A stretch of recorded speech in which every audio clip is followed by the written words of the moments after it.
ఇంకో విషయానికొస్తే మొన్న ఖమ్మం సభలో రాష్ట్ర ముఖ్యమంత్రి అవాక్ చవాకులు పేల్చడం అనేది జరిగింది. ఈయన కాంగ్రెస్ ముఖ్యమంత్రి అయి ఉండి టీడీపీ శ్రేణులకు కూడా పిలుపునియడం జరిగింది.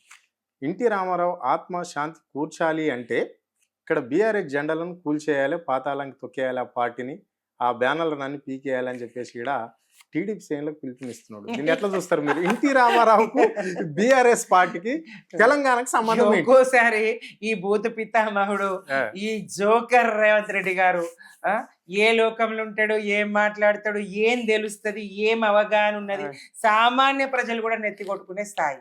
అసలు వినాలనా ఈయన మాటలు? వినాలనా? వినకూడదా? ఏంది అసలు? ఏం మాట్లాడుతున్నాడు? అవగాహన ఉండే మాట్లాడుతున్నారా? టిఆర్ఎస్ కు ఎన్టీ రామారావుకు ఏమన్నా సంబంధం ఉన్నదా? ఆయన బతికి ఉండగా టిఆర్ఎస్ ఆవిర్భావం ఏమన్నా జరిగిందా? ఆయన ఉన్నటువంటి కాలంలో, ఎన్టీ రామారావు కాలంలో టిఆర్ఎస్ ఎప్పుడన్నా ఉన్నదా?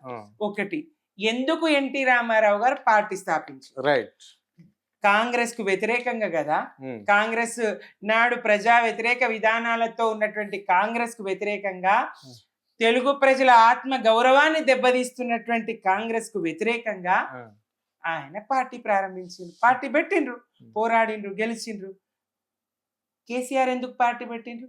ఎన్టీ రామారావు తెలుగు ప్రజల ఆత్మ గౌరవం అంటే కేసీఆర్ గారు తెలంగాణ ప్రజల ఆత్మ గౌరవం అన్నాడు, తెలంగాణ ప్రజల హక్కులు అన్నాడు, తెలంగాణ ప్రజల వాటా అన్నాడు.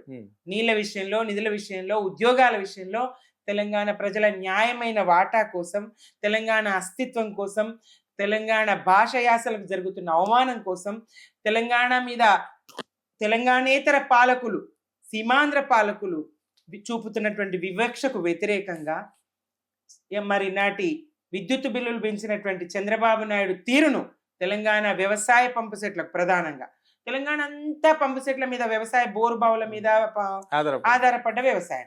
ఇక్కడ వ్యవసాయానికి విద్యుత్ బిల్లులు పెంచితే ఎట్లా భరిస్తారు రైతులు? అప్పటికే రైతన్నలు ఆత్మహత్యలు జరుగుతున్నాయి, అప్పటికే రైతన్నలు వలసపోతున్నారు. పల్లె పల్లె నా పల్లెలు మొలిసే పాలమూరులోన అని పాడుకుంటున్నారు.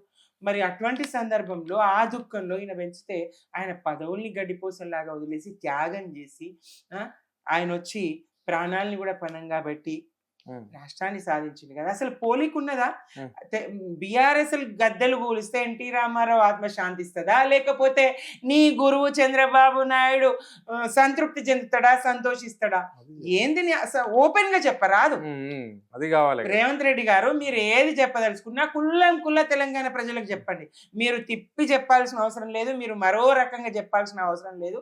మీరు కుల్లం కుల్ల మీరు చంద్రబాబు బంటు, చంద్రబాబు ఏజెంటు, చంద్రబాబు తెలంగాణలో మళ్ళీ అడుగు పెట్టాలంటే, తెలుగుదేశం ఇక్కడ బతికి బట్టగట్టాలంటే బీఆర్ఎస్ ఉంటే సాధ్యం కాదు, తెలుగుదేశం నువ్వు బతికిద్దామని మీరు మాట్లాడుతా అంటే మాట్లాడుండ్రి, మీ మాటగా చెప్పుర్రి ఓపెన్ గా.